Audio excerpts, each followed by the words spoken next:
Good evening and welcome to the September 28th, 2021 Planning Commission meeting. My name is Chris Ramey and I'm the chair of the Eugene Planning Commission.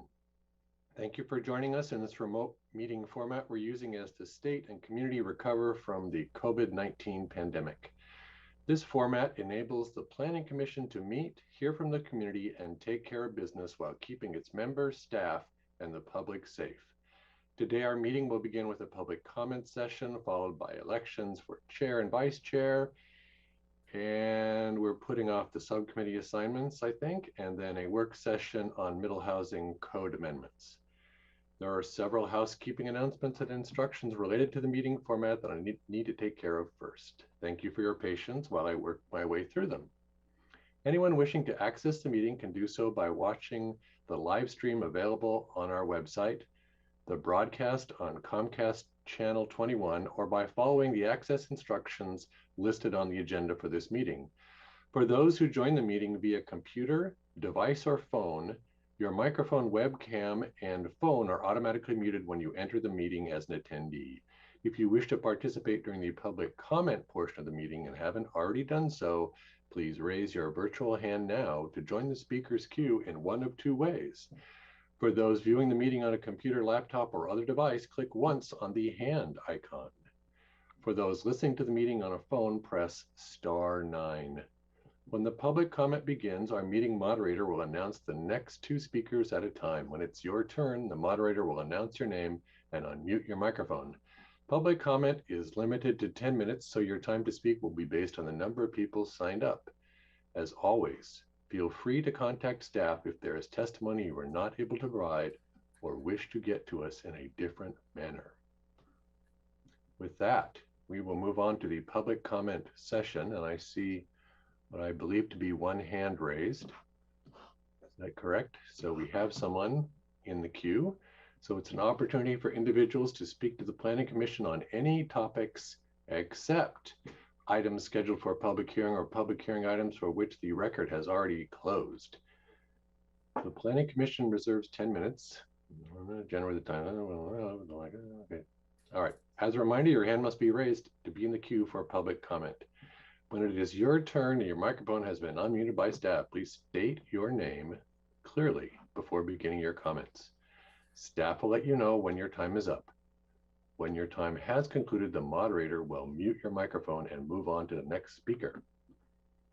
Very good. Shall we begin our public comment session?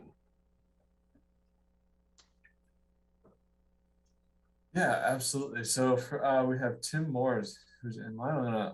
I'm going to include you here as a panelist, Tim, so you can join us. I also see that Commissioner.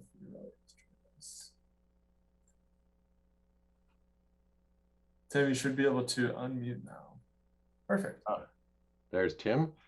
Okay, Tim, take it away. Great, thank you. And good evening, commissioners, and thank you, Chair Ramey. My name is Tim Morris. I use he, him pronouns, and I'm here to speak in support of the extra steps that have been taken beyond just the model code. I previously in 2019 served on the Rulemaking Advisory Committee for House Bill 2001 and 2003. And in that room, we had invited everyone from every spectrum of the conversation you could think of in terms of zoning and housing. Developers, planners, renter advocates such as myself, anyone you could think of. And the goal of that model code was to ensure that the entire state could access this. And it was something that makes sense for the state of Oregon. And the reason I'm here to express my support of taking steps beyond is because Eugene does and should have a history of being more progressive than the state of Oregon. We should be taking steps to protect more people. We should be taking more steps to be more supportive of those that are most in need. I'm sure I'm repeating information you are already clearly aware of, but we in Eugene have had historically the highest homeless population per capita in the country, and we have the most expensive housing in the country, second only to Seattle. So it is very clear that we need more tools in our toolbox to address the growing housing crisis. So I just want to express my appreciation and my support for your hard work up to this point, and I want to encourage you along the finish line. Thank you so much. Thank you, Tim, for taking time to speak to us today. Do we have anyone else in our queue? We do not. We do not. With that, we will move on to agenda item letter B, elections for chair and vice chair. I believe this is something Alyssa is going to walk us through. Yes. Hold on, I'm trying to pull something up on one of my screens here. I've got too many screens. So normally how this works is that one of you will nominate somebody for chair. There'll be a second and a vote. You can discuss all you want. And then whoever wins that election gets the gavel and gets to immediately start being chair. And then you will go ahead and vote for the vice chair, again, through a nomination and a vote. And there is a third position, which is, I think it's in your bylaws, that requires you to have a secretary. Last year you put me in it. I think that's probably a good idea because I haven't been taking the minutes unless one of you wants to take over that, up to you. But that is normally how it rolls out. So I will, I don't know, Ramy, do you want to, Chair Ramy, do you want to use this as your last moment to call on somebody, or? Wow. Okay. I wasn't prepared for such a task. Okay. Yes, of course. I would like to recognize Commissioner Taylor. Brilliantly done. I would like to nominate Ken Beeson as chair. I see a couple seconds on that action. And is it appropriate to have the commissioner chair proposed say a few words, or shall we just vote? Well, I can say a few words. Okay. I assume it's appropriate. I appreciate the nomination and the second. Appreciate the support. I'm definitely interested in doing this. And I just want to assure you all I'm committed. I've got the time, the energy, and I've definitely got the interest. And I also want to say I appreciate all of you. I think we have a good commission going forward. We always have a lot of work to do, but I think this year we have a particular amount of work with the HB 2001 implementation. So I'm ready to, I appreciate the nomination. I'm ready to get on with it. Thanks. Well, with that, I believe we can vote. All those in favor of Commissioner Beeson assuming the role of chair, put your hands up where we can see them. 1, 2, 3, 4, 5, 6. That's unanimous. Commissioner Beeson not voting for himself, very appropriate. And with that, I will turn it over to the new chair with great gusto. And thank you all for putting up with me for a year. And Commissioner Beeson, you're going to be terrific. So good luck and have fun. Okay, and thank you. I guess the first thing I'd want to do is just say to Commissioner Ramey, thank you very much for your service as chair in the past year. I think appreciated your experience and your guidance and your leadership, and thank you very much. So I guess the next order of business is to elect a vice chair. So I guess I'll open it for nominations. I'll call on Commissioner Edwards. Thank you, Chair Beeson. First, I just would actually like to thank Commissioner Ramey for his service as chair, and you were a wonderful chair, so I really appreciate it. But I would like to move that we elect Commissioner Isaacson as our vice chair. Is there let me see if we have a second on that. Maybe it's Commissioner Taylor is holding up. Commissioner Taylor. So. Okay. Okay. That's He's either wishing us sign. peace or seconding my motion. So.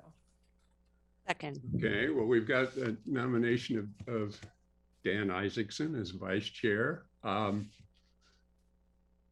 you like to say anything, Dan, or Commissioner Isaacson?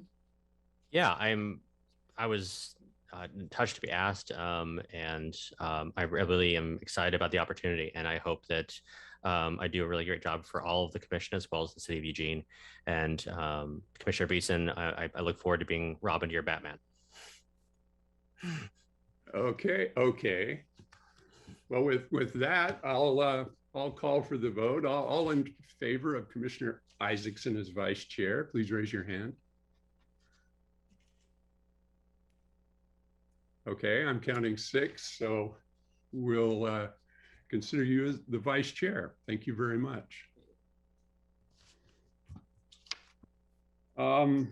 We're, as Commissioner Ramey said, the subcommittee assignments are being put off until the October 12th meeting. So I think what we'll do at this point is move on to the middle housing discussion. I'm going to turn it over to Terry Harding.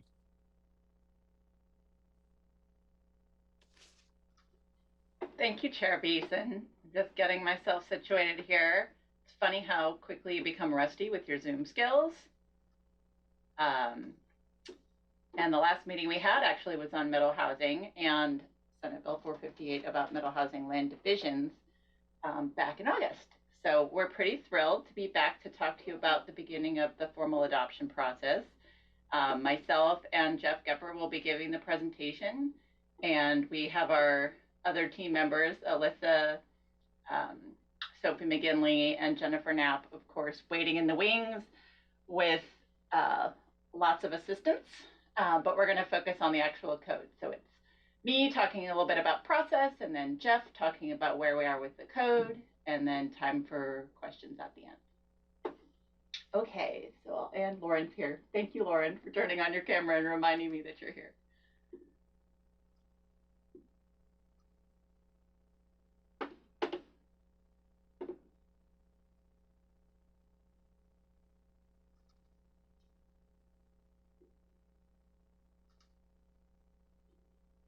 Okay. I hope you can all see my presentation, the correct one without the notes. Yes? Okay, great. So today we're going to remind the Planning Commission and the community about the project goals. We'll cover some hot topics that are starting to be in the public conversation around middle housing. And then we'll do an adoption process overview and cover how to get involved. And then I'll turn it over to Jeff, and he'll talk about the code amendments that you will be having a public hearing on at the end of October. And then finally, next steps. So this is the same slide I've been using for over a year. The goals of this project are first and foremost to comply with and implement House Bill 2001, which was passed in 2019. And it requires cities, including Eugene, to update our zoning regulations to allow middle housing, including duplexes, triplexes, fourplexes, row houses, and cottage clusters.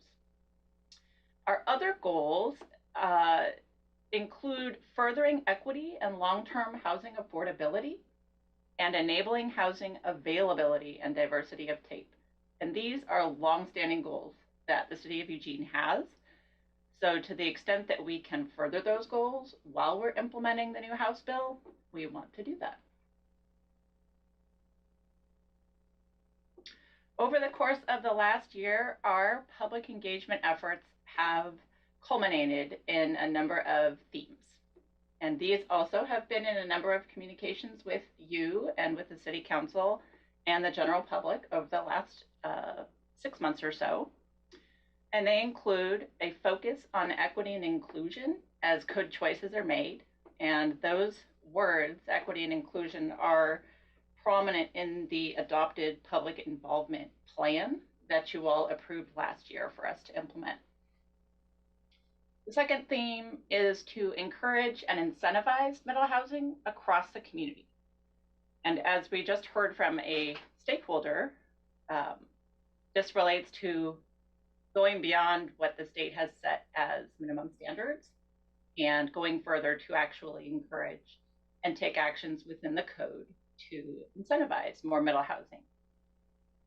The third theme is near transit routes encourage compact development by reducing parking requirements.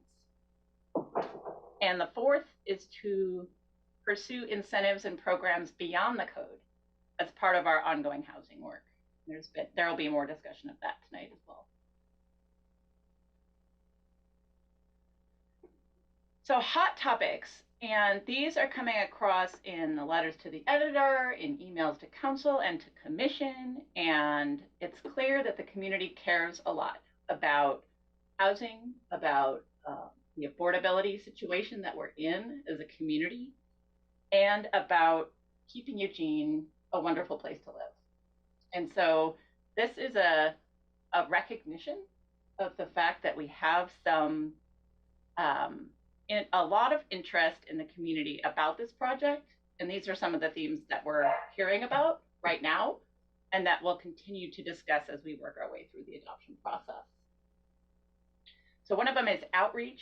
What outreach have we done? Who have we heard from? So there's a lot of interest in that, and we'll continue to provide numbers and descriptions of the process that we have used to date. You're all pretty familiar with it. But that is definitely being discussed in terms of the community conversation. We're also hearing about equity and access to housing and who might benefit from these changes that allow more types of housing across Eugene. So providing access to lower income people, BIPOC communities, and folks with disabilities have been a real focus of public comments that we've heard from the outreach groups that we put together.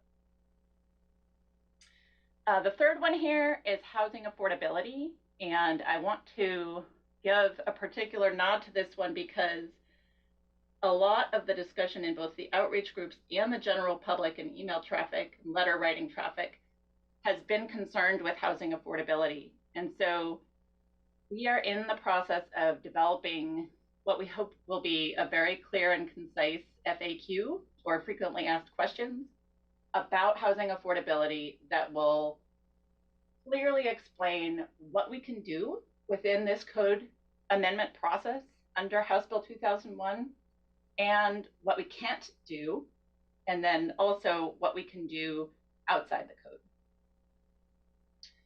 Lastly, we have issues around displacement and gentrification, and a lot of chatter and concern in the community about what will happen. And I just want to acknowledge that this is a citywide issue. It's not unique to Eugene or to middle housing, but these are connected issues that we have been paying attention to, and we will continue to discuss how code amendments interact with issues of displacement and gentrification. Okay, so moving on to our timeline. We're now in the adoption phase, and we've met a very big project milestone by sending the draft code of 129 pages, Jeff, up to DLCD and in our public notice to our interested parties list. So that happened on the 21st of September. And so we're in this Planning Commission process bar here, step number 3, at the end of September, going over with you where we are in the process. But as we move through your role, the Planning Commission will hold work sessions to learn about what's in the package, a public hearing at the end of October to hear from the community about the proposal, and then the Planning Commission will come back and deliberate. And those sessions are scheduled for November and will afford the Commission an opportunity to put together a recommendation to the City Council. You will also notice a triangle in the middle of October that is straddling the Planning Commission and City Council process. And that is really recent news.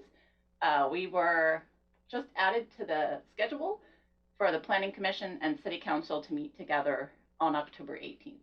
So we're going to be planning that meeting and talking more about that meeting as well. After you finish with your deliberations, we package those up for council process, and that includes putting things together in ordinance format and holding work sessions with the city council, a second public hearing here in January, and then council's deliberations and decision-making meetings, hopefully in the month of February. That is where we are on the timeline. A couple things about public outreach before I hand it over to Jeff. We're in the process, and mostly by we, I mean Sophie, are in the process of revamping our website to put the latest information up and get it out to the public so that they know how to participate. So this is an excerpt from our website announcing that the code adoption process has begun, announcing the public hearing date, and summarizing some of the information here.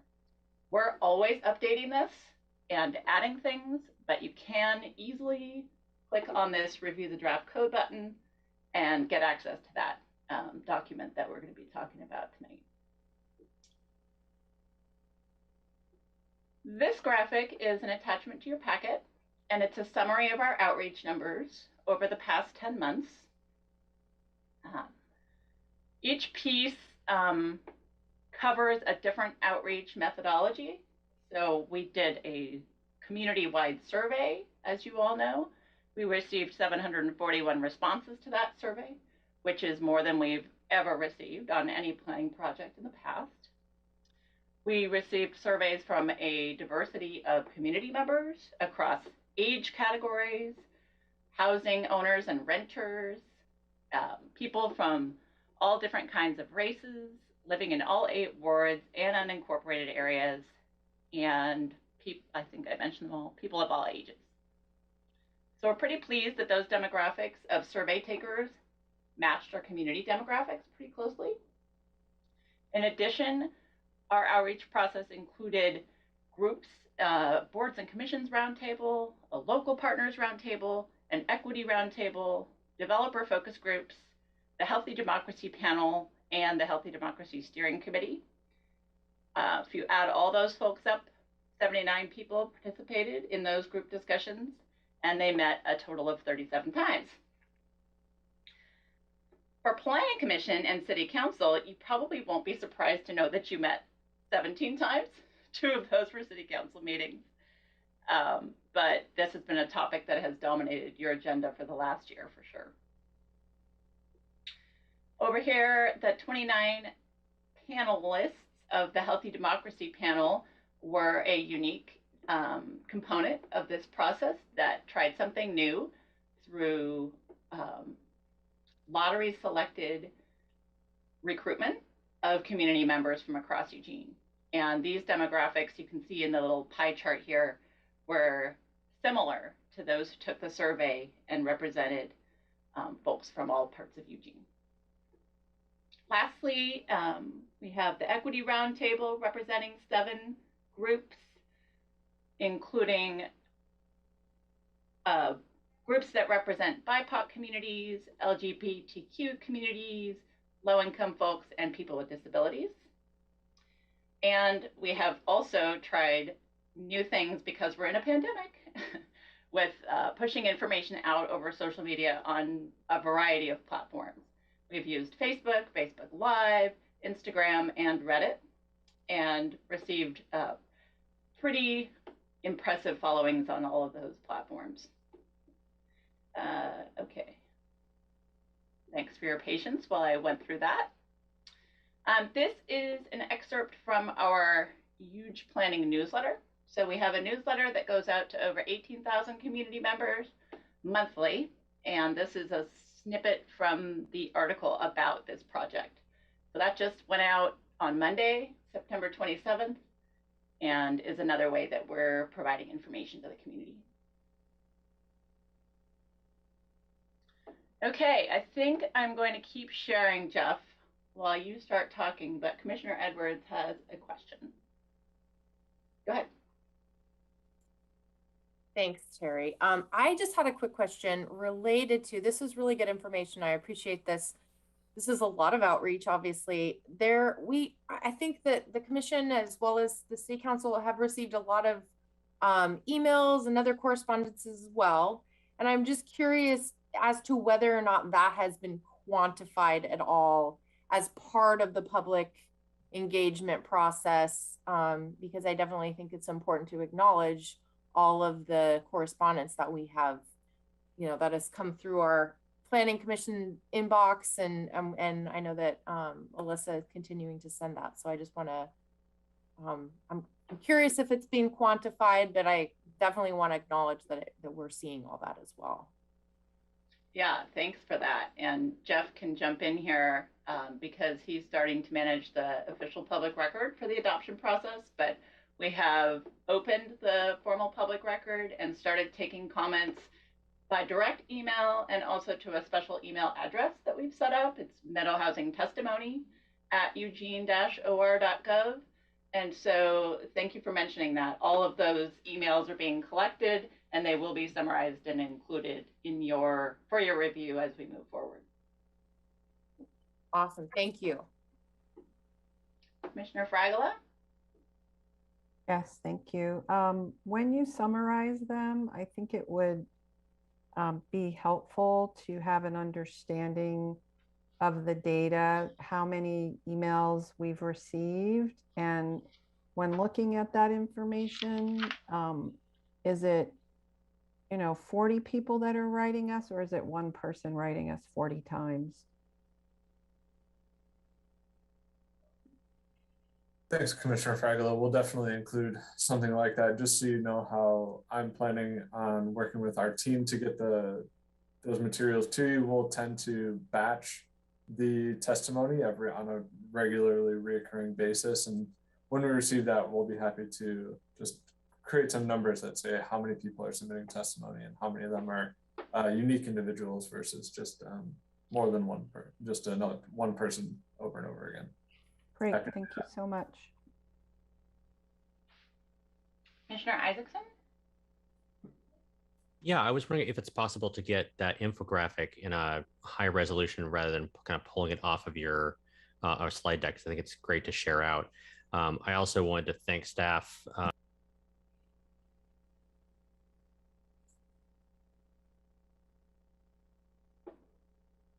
Commissioner Fragola or Isaacson, you got muted. You're muted. Okay, thank you. I said I want to say thanks staff for their efforts and work in helping guide us over the past year, and especially to Commissioner Edwards for her email. I definitely felt except the same way, and she eloquently stated my position as well as I'm sure other folks as well. And I really wanted to thank her for kind of encapsulating that. Great. Well, I will respond to the infographic request. Yes, we can send that to you. We're also planning on dividing it into the different components and then using it as kind of a slide deck on social media so that we're able to have high resolution and kind of tell the story of the infographic in that way. Okay, any other questions about what I've covered so far? All right, Jeff. On to you. Great, thank you. So I think first and foremost, I just want to recognize that we've put a pretty large package in front of you and the community, and it's 129 pages of extremely nuanced code amendments. So questions I'm sure will abound. So today I'm just going to give kind of an overview of some of the major changes that we've seen, and primarily thinking about, you last saw this code a few months ago, and since then staff received the final version of that from our consultants, and then we over the last couple months have taken the time through legal review and staff review to kind of clean that up and move it towards the version that was ready for uploading to the Department of Land Conservation and Development. And so with that, on September 21st, we uploaded this version. So this is the version that we're taking forward. And I'm sure I'll fully admit there might be some numbering issues. So if you see any of those, please, I'm always happy to find those. So just let me know if you do see those. And Commissioner Taylor, I see that you raised your hand. Thanks. I just wanted, before we totally launch into this, this is always helpful for me, is does staff have a recommendation in terms of, because of the content and detail, recommendation of how you're going to approach this? And maybe you're going to get to that. Each of the planning commission meetings, obviously we have time allotted. What is the best way that we should go about this and the most helpful to the process? Thanks. Absolutely. So leading up to the public hearing is really an opportunity for us to engage in answering questions, providing context, and getting you information on some of the nuances within the code. And then following the public hearing and receiving testimony from interested individuals would be an opportunity for planning commissioners to start looking into suggested changes and points of interest where they might recommend staff to make those changes moving forward before we actually make a formal recommendation to the city council. So that's kind of how we're looking at the process. So the next, this meeting as well as October 12th are a good opportunity for us to just make sure that everybody has a clear understanding of the code amendments before you. And so today that's kind of, I'm going to give you a brief rundown on some of the minor changes that we've made, and then launch a little bit more into an in-depth review of things associated with middle housing land division, because that's something that really hasn't been before you yet, and is a pretty important and very, very substantive piece of the changes that have come up. So Terry, if you wouldn't mind sharing that slide that you had up, I'll use that as my kind of basis for just discussing this at the generally speaking. And I've provided here page numbers. I live off of the page numbers that are at the top of the actual like middle housing code amendments document. So that's what the first, just page 6, that's referring to page 6 in the code amendments document, but I also provided the AIS page numbers for everybody's benefit that's downloaded the AIS today. So looking at our definitions, I think the biggest change that you'll see to the definitions actually is right on page 6, and it's dealing with the definition of family and the fact that we've stricken that from our code. And that's in response to changes in state and federal law, which basically prohibits us from regulating family the way that we traditionally have here in Eugene. And so the term family is being replaced by things like single detached dwellings instead of single family dwellings, and so on and so forth, as well as the removal of the residential occupancy requirement section. So I'm happy to answer some questions on that. Commissioner Ramey, did you have a question about the family definition? Well, sort of. It prompted me to remember something I was going to ask, although this may be an impossible task, but certainly in Commissioner Edwards's memo earlier in the week, the point made was that this is a state law and we're implementing the state law. So if it's possible in the code, if you can point out moments at which this is simply brings us into, we have to do this. In other words, this is not going beyond, this is something we have to do.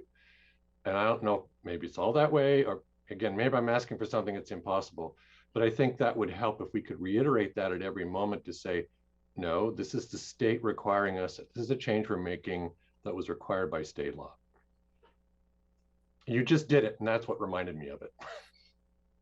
Yeah, absolutely. So we will be providing also a helpful document related to how our proposed changes match up to the proposals that came out of state law and the model code to try to help create some compare and contrast to what our regulations as proposed are versus the states and the model code. So hopefully in that and every other document. And really quickly, I'll just say that I didn't quite have time to finish today before our meeting, but I do have a document that reflects these changes that I'm referencing today, where it highlights any changes that were made in between the last time that you saw these documents and the documents that were uploaded on September 21st. So I hope to have those wrapped up sometime tomorrow. So I should be able to get you those by the end of the week. And hopefully that will be useful as a tool to flag any of these issues that I bring up today for anything that has changed. So Just jumping right back into the definition section. So the family change is pretty robust. And the way that it's written is that we didn't go through and strike out every time the word family was used. We're essentially going to use a covering clause at the beginning that says, anytime you see this, it will be replaced this way. There's also the addition of some clarifying language within definitions. Mostly this is surrounding the issue of middle housing land division and the creation of middle housing lots. And so I'll, really do a little bit more of a deep dive on that later on, but some of those things trickle into other definitions such as single detached dwellings. We had to add some clarifying language that says if it's one part of a fourplex, it's on its own middle housing lot. It's not a single detached dwelling at that point. It's still part of a fourplex. So I'll dive a little bit more deeply into that. But our residential zones, most of the standards that you proposed and supported back in the summertime have pretty much stayed the same. The biggest changes that you'll see there are mostly around the addition of middle housing land division provisions, which includes the removal of duplex division lots.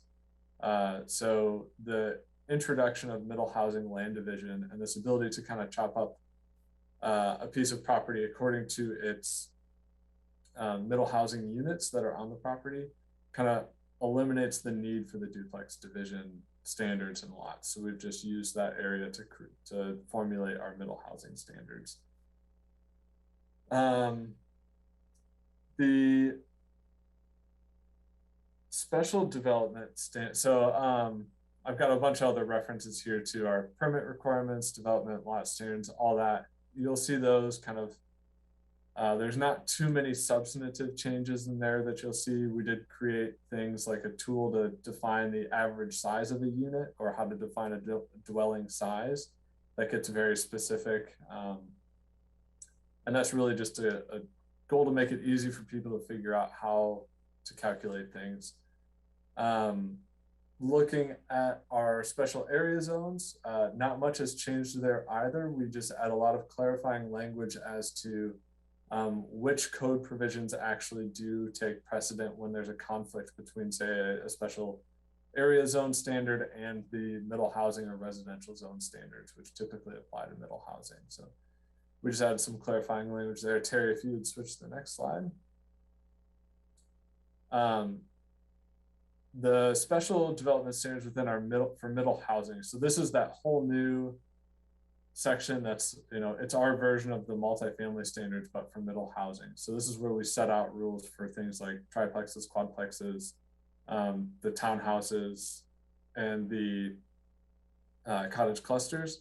One of the biggest kind of red flags for me that got raised was actually around an issue that was pretty important to the Planning Commission. So this is something to just keep your eye on and really think about, is that for the average size, as you'll recall, for things like cottage clusters, we proposed limiting the average size to 900 square feet per unit in a cottage cluster. However, we found that that contradicted with the model code and the state law, so that had to be raised back up to 1,400 square feet for the average size of units within a cottage cluster, which I know is substantially larger than was, the Planning Commission was interested in. So we will want to think about ways that, or other tools that we could use to potentially incentivize those lower average sizes, because we now know that we can't regulate the average size down to that 900 number that we wanted. So I'm happy to answer any questions on that, because I know that was of particular interest to Commissioner Ramey, I recall. But I'll leave that one there for now. The parking standards, we really didn't see many changes to, nor did we see many changes to tree preservation or site development, other than with site development for the underground utilities section. We did try to clarify some of that language just to make it more clear as to the exemption that applies for infill lots. So anytime that there's a new dwelling, as long as it doesn't require the extension of, or the creation of additional above ground infrastructure, then they'll be exempt from needing to underground. their electricity. So, and then under adjustment reviews, we really just tried to add some examples and flesh out some of those adjustment reviews to provide some more context to help people through that process. We really didn't change too much of the adjustment review language as it's proposed. And so with that, before I jump into middle housing land divisions, I just kind of dumped a bunch of information on you, and I'm happy to answer any questions. Commissioner Taylor, I see there's a question. Yeah, I think you said it clearly, but I just want to confirm this, that essentially, is there any avenue to get tonight to smaller unit sizes or for cottage clusters? So there's 1,400, but so is there any avenue? There's, for the average size overall, and that includes all levels of a cottage cluster unit, we cannot require them to be less than 1,400 square feet as the average size. That said, as a reminder, they are limited to a 900 square foot footprint.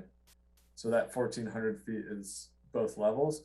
So if we can't regulate them or prohibit them from being that big, we'll have to look at opportunities for incentives. Okay, so minimum is 900 square foot footprint, but they can get as large as 1,400 square foot in area. Correct, yeah, and we kind of measure that using the exterior walls as the basis. Great, thank you. Of each floor. Commissioner Ramey. Is the same, are we running into the same challenge for other, such as triplex or quadplexes? We did not set a maximum size limitation for triplexes and quadplexes and townhomes previously. Instead, what we did, we provided incentives for reducing parking, reducing the allowing, if you do smaller units, you can have them on smaller lots, things like that. We didn't actually use it as a maximum, so to limit their overall size. So you're making a distinction between incentives and maximums. Is that coming from the state law? We're not allowed to set maximums, but we are allowed to use incentives? We just can't create rules that go that regulate the middle housing more than the model code did. So if the model code doesn't introduce a maximum that way, neither can we. So I can jump in a little bit to Jeff, Commissioner Ramey, specifically with regard to cottage clusters. The model code sets the average unit size of 1,400 square feet as a development standard, and the OARs, the minimum standards, provide that when you're looking at development standards, the city has three options. They can either be the same as the model code, they can be less restrictive than the model code, or they can be the same as what would be applied to a single family detached in the same zone. And in this case, we don't have an average unit size for single family detached, so that option is off the table. So our average unit size for cottage clusters either has to be the same as the model code, which is a maximum of 1,400 square feet, or less restrictive than the model code, which would, in this case, actually be a higher maximum, allow larger unit sizes. So staff chose the 1,400 square foot maximum as the closest choice. That is our understanding of what Planning Commission wanted, which was actually smaller unit sizes. But in this particular instance, we're not allowed to do that because it would be more restrictive than the model code. Does that help at all? Well, I understand that for cottage clusters, but, well, I partially understand it, but how about the other units, tris and quads? So as Jeff mentioned, I don't think we have sort of maximum unit sizes in the same way for the other housing types. This was the one place where we sort of ran into that conflict between Planning Commission's preference for small units and what the model code required and the minimum standards required. Okay, well, maybe you can guess where I'm going here, but we don't have them, but could we have them? From my recollection, Or the other housing types, is that what you're asking? Yeah. Townhouses, quads, triplexes. Commissioner Ramey, I'm happy to get back to you on that. I would Okay. want to review the model code a little bit more to see if there is if they have a standard for that first before I answer that question. Okay, I just good enough. can't recall. Thank you. That really, I'm sorry to drag us into that detail, but that's what I should be saying is, can you answer that question? Thank you. Yeah, I'm absolutely happy to look into that. Commissioner Isaacson? Yeah, I just was wondering if there's any, now that we've have a little bit of a change here, are there any downstream ramifications in terms of parking standards, the other aspects that we were counting on for a smaller footprint that now have to be revisited because we have a larger footprint? No, those incentives that we built in are still okay as they are proposed. So when you create a unit that's average, when the average sizes of units are below 900 or any of those situations where if a unit is below 900, you still get the benefits. So those still apply.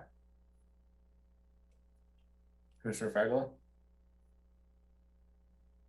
Yes, so you said, well, if the planning commission so desires and wants to think about how to incentivize our original goal, will you be bringing back ideas for us to be considering that?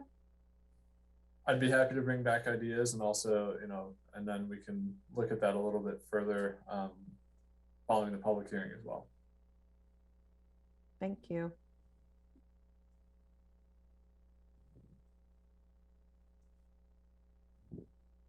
Any other questions before I jump into kind of the big topic of the day, which is the middle housing land divisions? Cool. So middle housing land divisions. This is something that I believe was briefly introduced to you before, but this came out of Senate Bill 458, which is now codified in the ORS. And effectively what it does is creates a tool that's intended to promote home ownership opportunities. So it allows you to effectively just draw lines within an existing lot that would allow the sale of individual units of a middle housing unit. So if there's a fourplex on a lot, you'd be able to sell off one of those units, and that creates home ownership opportunities. Now, with this, there's several other pieces that you'll see in the code. And so one thing I want to call your attention to is that the 9.7 thousands, which means nothing to no one except for planners, is the procedures and kind of application, how we process the applications and the rules for processing applications. So you'll see a lot of amendments in that area. And really that was us providing, or Lauren providing, and translating state code procedures or state law procedures that were dictated by state law into Eugene's local land use code. And this is really beneficial in a couple ways. One is that these processes can happen through an expedited land division, and actually expedited land divisions have already existed within state law for a long time, and we've just relied on their procedures. So it's never been overly clear to folks dealing with our code that they can, use that expedited land procedures, and there are rules and regulations that come with that. So now we're going to adopt that at the local level so that it's abundantly clear to folks that that is an option and what rules apply for that. So that's why you'll see those, the introduction of expedited land divisions. And what it does is it, purely by the name, it's kind of self-explanatory that it just limits some of the deadlines and makes the process go a little bit faster, but it comes with some caveats, which include things like requirements for meeting maximum density, requirements for income levels, and things like that. So it's not a process that can always just be invoked through, because this is something that can be used for partitions, subdivisions, as well as middle housing lot divisions. So that said, what I really want to talk about is our middle housing land division and how it's going to work in the code. And this is one instance where I am going to share with you the land use code that I've got, which is the highlighted version that I will be providing to you in a day or so. So this, and I'm gonna blow this up here a little bit. So we're creating a whole new application type. So as opposed to a partition or subdivision or anything like that, we're actually creating the middle housing land division as a process.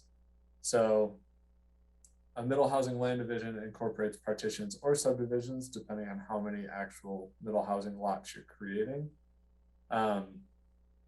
But the big thing is that middle housing land divisions have to occur on lots that exist and meet the normal lot dimensions and standards. And I think that's something that's getting a little bit lost in the mix, is that the middle housing lots themselves, those lots that encompass one single unit, they don't have a maximum, a minimum lot size. They don't have frontage requirements and all that. And that's because the actual lot that encompasses these lots have to meet that. So if that makes sense, there's kind of you're having parent lots and you're creating little child lots within it. And those child lots would be the middle housing lots themselves. So looking at the actual code that we're creating, jump to my notes here. There's kind of two different pieces within the middle housing land division, because you're allowed to do middle housing land division before you've created the middle housing or after. So somebody could use this they could create a duplex or a triplex or a quadplex on a lot. And then later, when they decide that they want to sell those off, they could come in and do a middle housing land division. Or they could have a greenfield lot and they could kind of sketch out what the future middle housing could be and then draw the lines accordingly and then develop the housing at a later date. So there's kind of those two options for this. And so, as we think about how that works, we really base it all on the approval criteria. So there's, in situations where a lot has not been developed, so this is a lot that has nothing on it or isn't developed with middle housing. So maybe it has a single family home on it.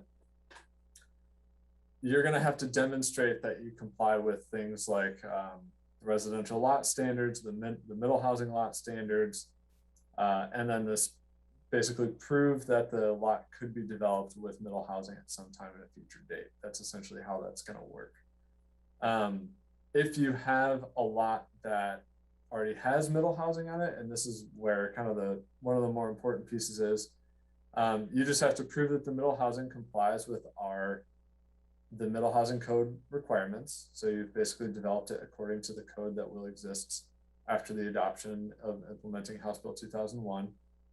Or if you have a certificate of occupancy for middle housing that was issued prior to a date, the middle housing complied with the applicable land use requirements at the time that the certificate of occupancy was issued. And this is really important for those folks who have already developed a duplex and they want to sell off one half of it, or they already have a quadplex and they want to look at opportunities to create that home ownership. So this is why this allowance to divide existing middle housing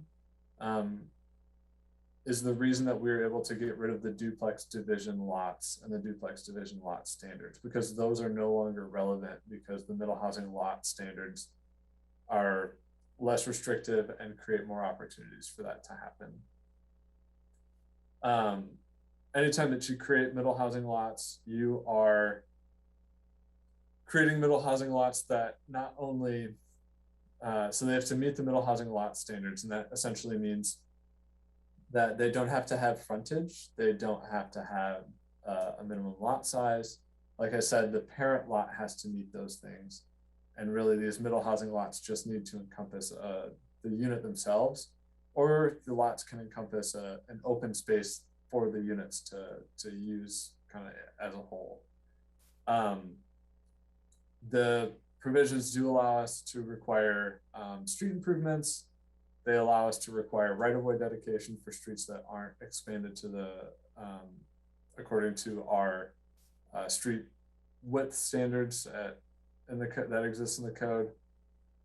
And then you do have to have applicable easements. So this is really important for those units that might be behind or have a parking area that everybody shares. You have to have all necessary easements in place to access things like utilities, access ways, driveways, or any common or shared building components.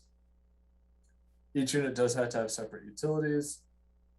And then you can only have one middle housing unit per middle housing lot. And I think this is something that's really important for folks to realize, is that we're not creating additional single detached dwellings or anything like that. So that's why we have some of those clarifications within the definition section. So even if it's now, you know, one piece of a quadplex on its own lot, it's still part of a quadplex. And then it has to meet building standards and the like. Once you meet the tentative process, so it's similar to partitions and subdivisions, it's a two-stage process where you get tentative approval and then you get final plat approval. And during final plat approval, you're just basically proving that you're consistent with the tentative plan that was approved. And then one of the things that's really important is that we are requiring recording. And this is something that is allowed by state law, and I think is really important for property owners so that they recognize that these types of things happen.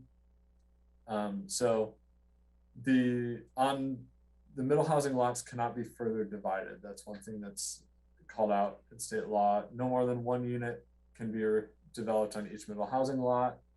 And then the developed unit is not a single attached or detached dwelling. It is a part of a quadplex, a triplex, a duplex, etc. So that's just some of the nuance there that we wanted to call out to make sure that this is kind of how we're making sure that this moves forward in a way that ensures that it remains middle housing, but still creates that home ownership opportunity and kind of complies with the state law for Senate Bill 458 or the ORS now. So I'm going to stop sharing that piece of code. And Commissioner Beeson. So when I was reading this, and I'm hearing you say a couple of things right now that were not really squaring up with the way I was reading it this weekend. We've got a definition for a single detached dwelling is a single unit on a single lot. And then we have duplex or triplex or quads, and leaving aside the land division for a moment, they could build a duplex or any one of those, and they could detach the units. So if the units are sitting detached on a single lot, then there's still a triplex or a duplex. That's correct. If they take the next step and they divide it into 4 separate lots. So you have, or let me just say it's a triplex, and you divide it up into 3 lots. So you have individual units on individual lots. I was kind of concluding that what you would transition, you wouldn't have a triplex really anymore. You'd have 3 single detached dwellings.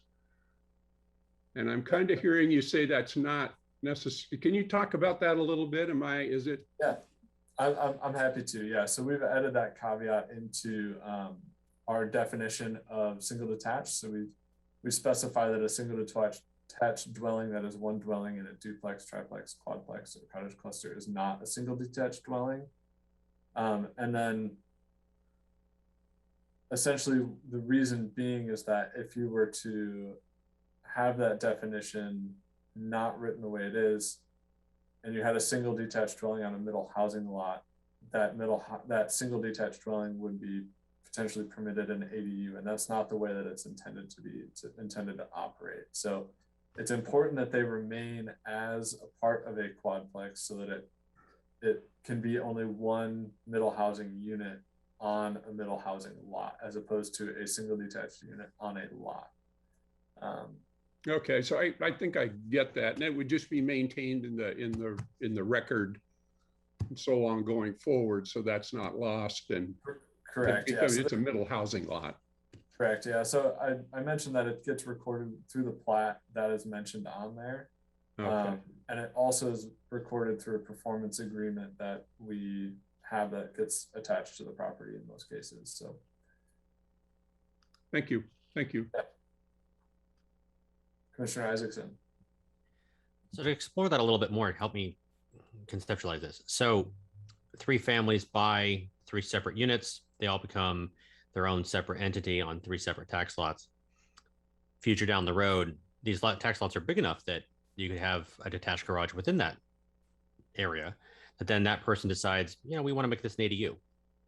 It complies with all the other standards that we would normally have. Why wouldn't we want that person to be able to have access to turn it into an ADU, should they want to? Unlike their neighbor next door who had no part of the division of this land 2 owners ago, into making it from a triplex into 3, I'll call it 3 single family units for sake of argument.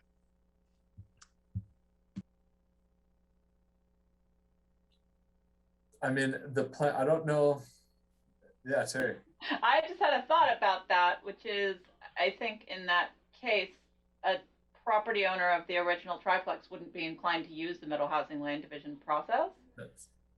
That is exactly that's one of the things that I was going to bring up, is that if you had a lot that large, typically you would go through a typical partition and create a single family lot, or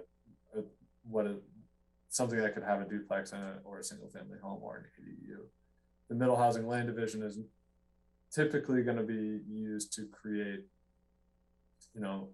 lots that suit a duplex or a triplex or a quadplex, and they're developed on such. If you had a 20,000 square foot lot, I think the market would drive you not to use the middle housing land division, given all the requirements that come with that. That said, that's not a guarantee. So, I mean, if it's not a guarantee, then why not write it so that, you see what I'm going to get? Why penalize the potential when there's no downside to it, on some future owner somewhere who falls through between the cracks and then shows up at our doorstep saying, well, I didn't know that this existed, and now I'm kind of grandfathered into this weird clause that prevents me from taking advantage, providing more housing to my neighbors and getting the benefits that my neighbor's getting because I bought the wrong property on the wrong side of the street. Commissioner Isaacson, that's part of the reason for the recording requirement. So the fact that it is a middle housing land division on the middle housing lot and has these extra restrictions attached to it would be part of the change of title for the property. So hopefully the buyer, gets a title report and would understand that is the case. And I guess I would say, in part, this is a policy call for Planning Commission and the City Council that the city is not required to allow ADUs for housing types other than single family detached, but we could. The city could do that. The city could, potentially you would end up with very, very small middle housing lots with, I guess they would end up being kind of incredibly dense if you had a middle housing unit and an ADU, but that's not prohibited by state law. That is something that Planning Commission could give that direction if that's the will of the commission. Okay. Yeah, as currently defined, an accessory dwelling unit is accessory to a single detached dwelling. So that's called out in our code that way. So right now you wouldn't be able to develop an ADU that is accessory to a duplex, triplex, quadplex, etc. That's a good point, Jeff. It would require code changes. And that's why oftentimes that's why ADUs really doesn't come up in the conversation with middle housing very often, is because we haven't really been discussing single detached dwellings. That's purposeful in a lot of ways, just because as defined, it doesn't apply. So just for a little bit of clarity there. Commissioner Taylor?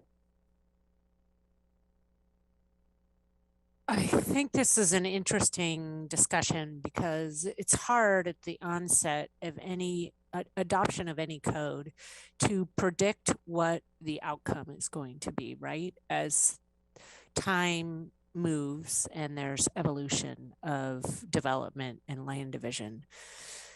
So I think Commissioner Isaacson brings up a really good point, because if our objective, if we go back up to our main objectives, which is to provide affordable housing and to provide more options, I think it's, without looking at the details tonight, which I don't think is necessary, I think it's interesting to just have, I like, so for instance, in middle housing, if you had a duplex and you have your child portion of it, you've got two duplexes that become divided with single owners. If there's enough space, I would love to allow an ADU because ADUs serve a purpose for that home buyer or, you know, the person that has that portion of a duplex to have an ADU. So I think it's an interesting, like Lauren said, it's an interesting policy discussion. And I know that this is big considering where we are in the process, although I think it would be interesting to look at a way of not of a having an avenue or having an option. And I'm not sure how that would happen. And Jeff, I know you've put so much time and effort into this, yet I do think it's interesting. Yeah, that's it. Yeah, Commissioner Taylor, I'd be happy to just comment on that really quickly, that if there is adequate space and the overall parent lot is large enough, and you wanted to add another unit, it would be possible to go through a middle housing land division again to create another lot for an additional unit on that parcel. So if you developed, right now we allow triplexes on 3,500 square feet. So if you had a lot that was that big, but it was only developed with a duplex, you could theoretically do a middle housing land division and put another unit on that piece of property. You know, well, and here it wouldn't be an ADU to be clear. Yeah, exactly. And really what we're talking about, if we're talking about affordable housing, let's create a scenario where someone has managed, you know, this is their first home. It's been difficult to purchase. What you just described, that planning process alone is got a lot of costs. You've got professionals involved potentially. And you don't serve it, it's counter to that affordability. So while I think that's a great option, it's counter to the point that Commissioner Isaacson and I are making, which is really to achieve that extra benefit for those that are working on having a home ownership and having the same option. As things evolve, they just purchased it to have an ADU for their grandmother, for, you know, whatever that scenario is.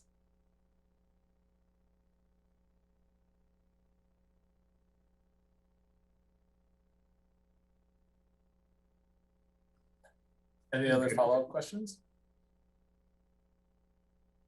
Yeah, Commissioner Fragala. I do have a question, but I can wait until you're done with the middle housing land division piece. Are you done? I wasn't sure if we were done. Yeah, I'm pretty much. I mean, there's a lot more code within that section for everyone to review. It's probably one of the most robust sections. But yeah, I finished kind of just my general description of those. Okay. Thank you. It's an interesting addition to the code for sure. Thanks for all your work on it. I'm curious about land trusts and where they, you know, where we would think about them within the draft code.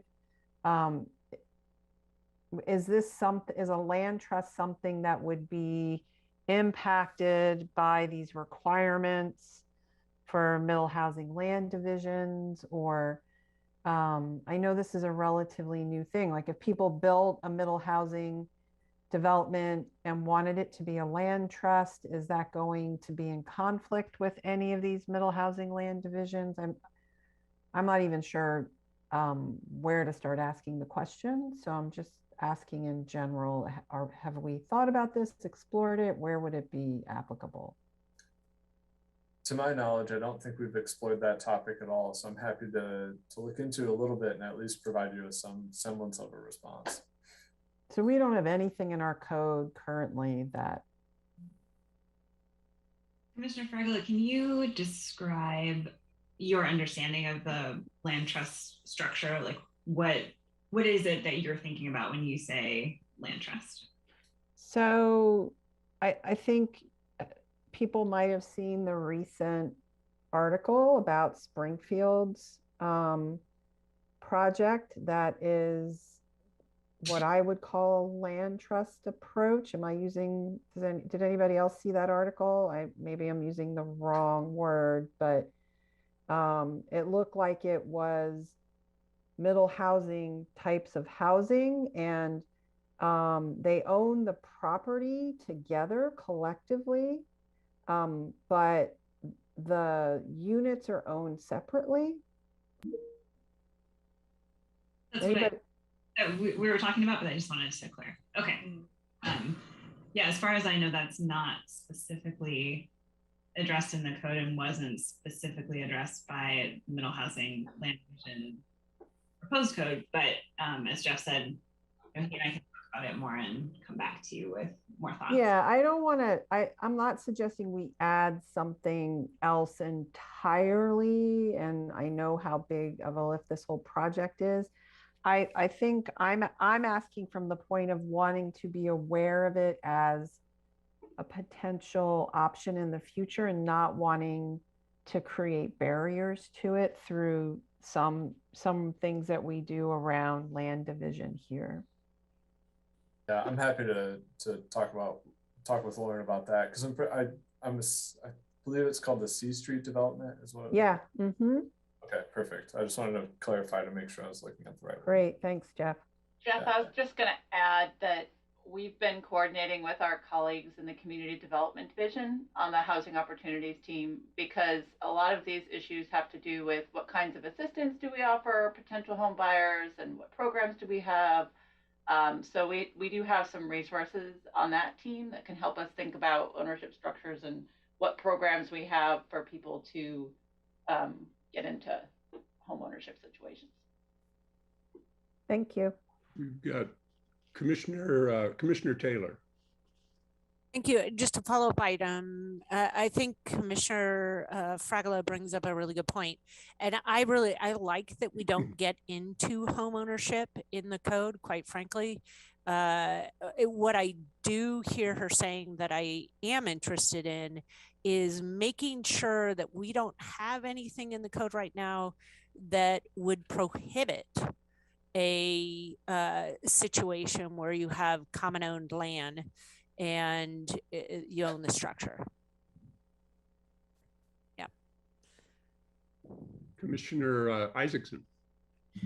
Yeah, I think that the co-op that Square One Villages is doing in Springfield is a great new way of thinking about this. And I agree with Commissioner Taylor that we should look at the code and make sure that there's nothing we're missing that would prevent it from being done here, because we need all hands on deck to come up with innovative solutions. And if they got one working in Springfield, the last thing we would want to do is implement something that would prevent it from here, from our perspective. So yeah, thank you, Commissioner Fragala, for bringing that up. So I have a process question for Terry and Jeff. So we've gone through the code overview, or these major topics that you had in the memo and what we've just walked through. Are we going back through over the rest of this meeting and into the next meeting, back through this in more detail? That's a good question. The very next slide, I think it's a good prompt actually to move us on to we just have a few more slides. Okay. And then we'll get into next steps. But I think unless Jeff, you wanted to touch on the Metro Plan policy, I think we've made it through all of those. That was the only thing I was just going to mention. I don't want it to be a forgotten piece of this process, is that concurrent with this, the code amendment process itself, there is also a Metro Plan amendment happening, and that was presented to you back in August. It's a rather surgical amendment to a residential section that basically just provides an exemption for middle housing as it relates to the density requirements of the Metro Plan. And then it also references that provides clarity around that the Metro Plan provides that context in light of refinement plans and other pieces. So it's running concurrently with this process. It will also be, so when we get to that public hearing, you're not only considering a code amendment, you're also considering a Metro Plan amendment. So I know it's page like 135. So just remember to get all the way to the end. It is, it's the last page. And it's basically an update to a Metro Plan policy that talks about residential density categories. A lot of this discussion, and thank you for this, has been around minimum standards and how the Eugene proposal that you all have been giving direction to us on compares to the minimum standards. And so we've heard that and we're working on it. We're not quite done, but we have something to show you in terms of an example or one piece of the proposed code in the format that's on your screen now. So what this is a comparison of the lot size requirements for each middle housing type. And there's a column for what House Bill 2001 minimum standards require, and then a column for what the Eugene code recommendation is based on the outreach that we did and the discussion that you all have had over the past series of meetings. I'll give you a sec to look at this. Is there supposed to be a box on covering half of it? I'm sorry. Yeah, Terry, I'm seeing that too. If you could stop and then reshare. I can't see a lot of the thing. What if I do that? Then are you okay? Yeah. Yeah? It was all the little Hollywood squares of your faces covering up my screen. Sorry about that. So now, hopefully you can see the whole table. And this is the first of many tables or pieces of information that we'll be preparing and giving to you all and to the community to answer this question about what's required by the state law and what are we choosing or recommending to do in beyond that, based on the discussion that you all have been having and the results of our outreach. Jeff, did you want to say anything else about this table? Okay, we've got a question from Commissioner Beeson. You know that I am a huge proponent of this piece of work, and I appreciate seeing it come together. I just think as we go through the next 6 or 7 months or whatever it is, as we go through our process and the council goes through their process, this information is going to be helpful to provide, I guess, kind of the factual view, if you will, kind of the reality of what we're doing versus the OARs versus the model code and so on. So I guess my quick question, you're probably not going to have this ready to go out with a public hearing package, or are you? Or we will have it within a week or two. So we're working on it now and trying to bring it together so that we can use it in upcoming information sessions and newsletters and the whole kind of lead up to the public hearing. Yes, this will be part of that. Thanks. Okay. Other questions about this table, or I can get into next steps, which is one of the next steps is more of these tables. Okay, I'll go on. I'm sorry, I'm not looking at you. My screens are like backwards. So our next steps are to come back to you in 2 weeks for another work session where we will include some additional topics. So We'll go into a little bit more detail about the public hearing process and some information session opportunities that we're designing. Basically, we want to offer, unfortunately, we're still doing everything over Zoom, but we would like to offer some opportunities for folks to learn what's in the package, like we started to do this evening, learn how they can submit their comments, and really learn where to find different pieces that they might be interested in. So we've heard that cheat sheets or kind of comparison tables for each code topic that shows what the minimum standards are compared to the draft proposal would be really useful. So we're working on those, and we'll put them out for people to look at and refine them as needed as we head into the public hearing. Also on October 12th, we will, as Jeff alluded to, bring up some areas where the legal review brought up some policy choices. We've already started to get into some of those, but we'll have another opportunity. Another thing we'll bring back to you is the issue that we've talked a lot about but haven't quite nailed, which is the idea of a density bonus code option. And that is, I'm sure you'll all recall, but for the benefit of the public as well as the commission, the idea of, while we can't require new metal housing to be affordable, that actually conflicts with the law, we can incentivize additional units and offer where, for example, a fourplex is allowed, we can offer that a property owner can add 2 more units if they are kept at a certain affordability level, and that is then recorded with the property. So this is a density bonus incentive that has been developed in Portland, and we've been exploring this over the past several months about how it would work in our code, what are the appropriate affordability levels, how to make that work, and it is not too late to do it. So I just wanted to let you know about that we're still talking about this. We've heard a lot of support for the idea from you and from members of the public. So we'll bring that back to you as well. Then we're going to head into your public hearing on October 26th and head to deliberation sessions over the month of November. I can stop sharing if I can find my button. Yeah. After Planning Commission finishes its deliberations, we'll head into City Council process with a work session, hearing, and action.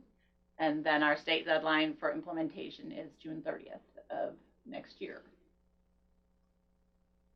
Okay. Questions on this piece?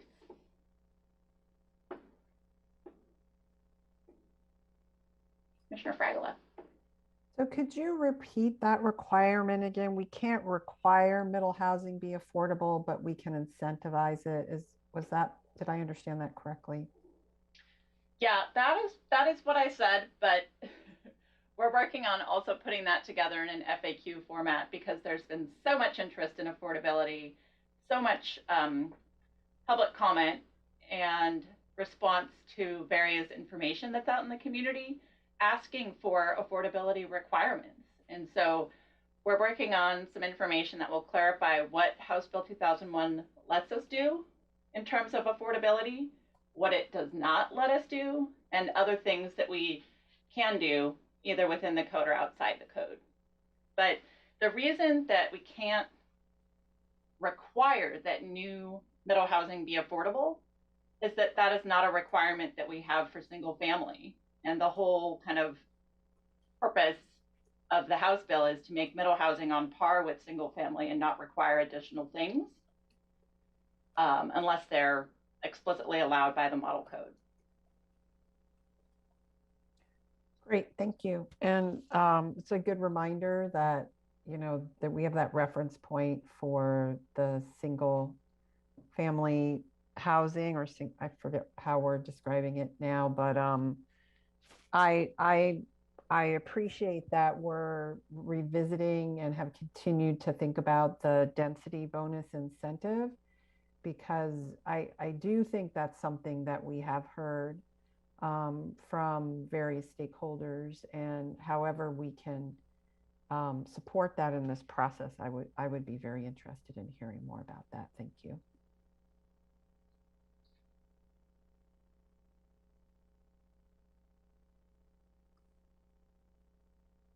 Other questions? I have a question, or I guess a comment. I want to swing back to residential zones kind of early on. This might be a bit of a detail. This has sort of been on my mind for quite a long time. Page 22 of the code, under residential zones, under purpose, and this might be a bit subjective, which I guess might be okay when talking about a purpose statement. I've struggled with us maintaining the designation R1 low density when we implement the middle housing statute the way it's defined, and middle housing is in fact allowed across most of our residential zone or zones. So and when I read I guess I have two things. One is I'm just wondering if we should maintain R1 low density residential zone as a designation, or whether in fact there ought to be something different that's a little more inclusive of middle housing. And then if you look under purpose in the second sentence, we say the R1 zone is designed for single detached dwellings with some allowance for other types of dwellings and middle housing. I kind of think we're moving into a place in Oregon where the R1 zone is designed for single detached dwellings and middle housing with some allowance for other types of housing. So I guess I'm just looking for some reaction or some, what do you think?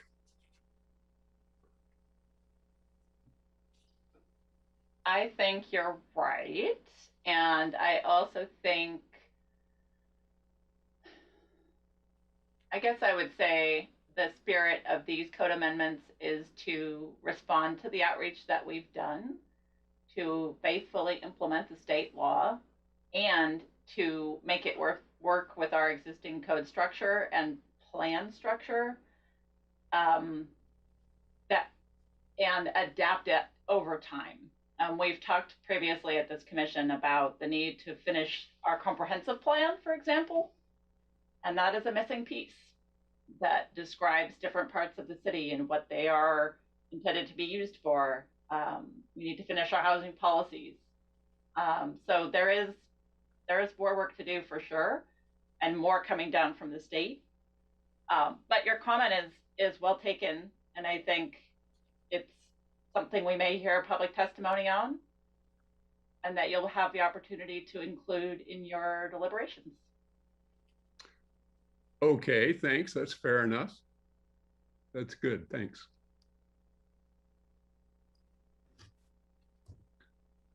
Commissioner Fiorelli has his hand up. Good evening and thank you. My question is specifically about 9.8215 located on page 123. And this is looking at the partition tentative plan approval criteria. This question also goes to some of the incentives that I believe are trying to be used in order to encourage more affordable housing. Part D is where I'd like to draw your attention and ask for some clarification, where it says existing and future dwellings located on the property. That is the subject of the partition application, will be sold or rented to households with incomes below 120% of the median family income for Lane County. I'd like to know a little bit more information about the intent of that component. And also I'd like to hear if maybe there were some considerations about some of the limitations or restrictions that might place on folks in the future who choose to go through the expedited process. Thanks, Commissioner. I would just say that, and Lauren can correct me if I'm wrong here, but I believe that requirement comes out of the actual state expedited land use process requirements. Lauren, if you can help me out here, but that's the amendments to the partition, tentative plan, and subdivision where we added those extra, those new criteria in there. Those are directly related to what qualifies for an expedited land division. That's accurate, Jeff. So Commissioner Fiorelli, initially the expedited land division process was specifically for affordable housing developments. And then in the most recent legislative session, when the legislature was considering the middle housing land divisions, they decided to also use the expedited land division process for middle housing land division. So there are kind of a limited number of folks that can take advantage of that expedited land division. And since we were putting the middle housing land division piece in our code, we decided to bring in expedited land division as well, because it just made sense. And so those are the criteria for affordable housing that is eligible for an expedited land division. Thank you for that clarification.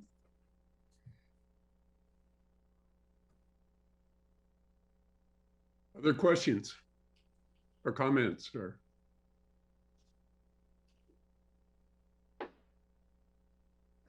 Okay. Well, thank you. Thank you for that, Terry and Jeff. I guess at this point, what we'll do is move to agenda item E, items from commission and staff, and we'll start with Alyssa.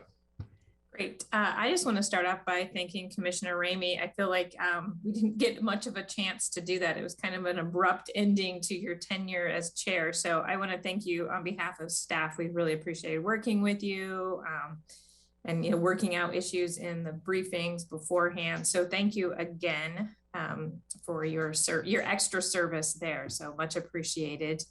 And then Lauren kindly reminded me that you need to vote in a secretary. So as I mentioned, you voted me in last year. Pretty happy to do that again for you all, unless somebody really wants to take the minutes. I'd like to move that Alyssa Hanson be our secretary. She's really good at it. So it's moved and seconded that Alyssa Hanson be the secretary for the Planning Commission. Everyone in favor, please raise your hand. Okay, that's unanimous. All right, thank you with that. Moving on to my list. I did send you an updated schedule today. We've had a lot of movement in meetings lately, so thank you for your patience, because you'll remember starting in September, we were going to start, and we are starting with night meetings only on the 2nd and 4th Tuesdays. It's just that we've added some other nights to your schedule. So thanks again for your flexibility there. I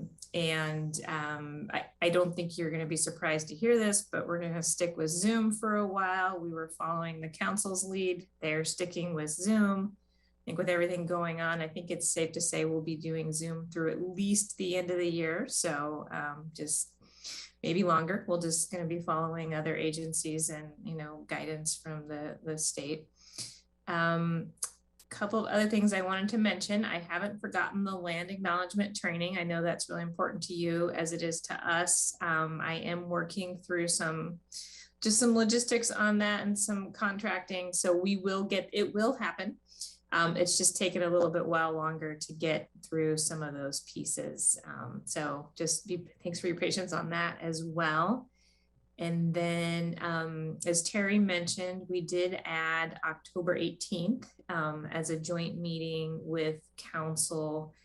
And I think that really the focus of that meeting is going to be kind of a kickoff for a middle housing process, so that everybody's all on the same page and, understands what the process is, where we're going,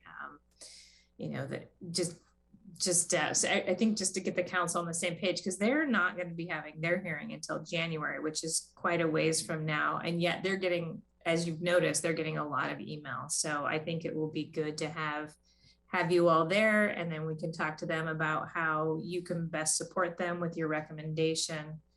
We're also hoping that we can, because I think the original intent was to have the meeting after you made your recommendation, and I still think there's an opportunity to have another joint meeting for you all to share your recommendation with them. So that's not off the books yet. It's just not on the schedule.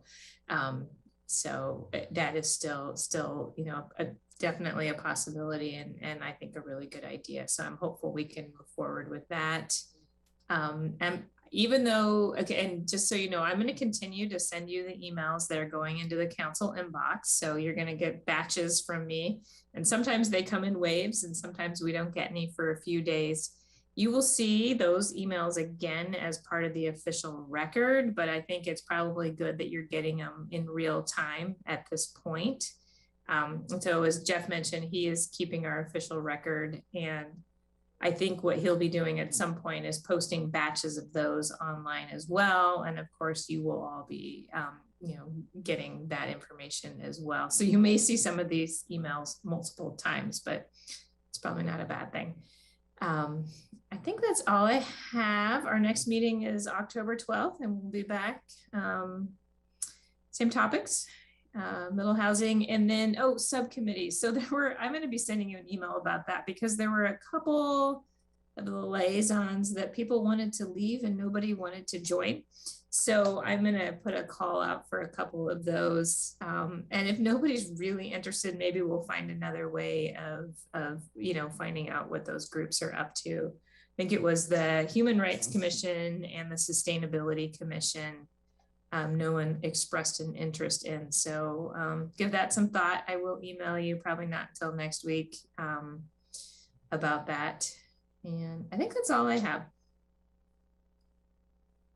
Good, thank you. Do we have items from commissioners?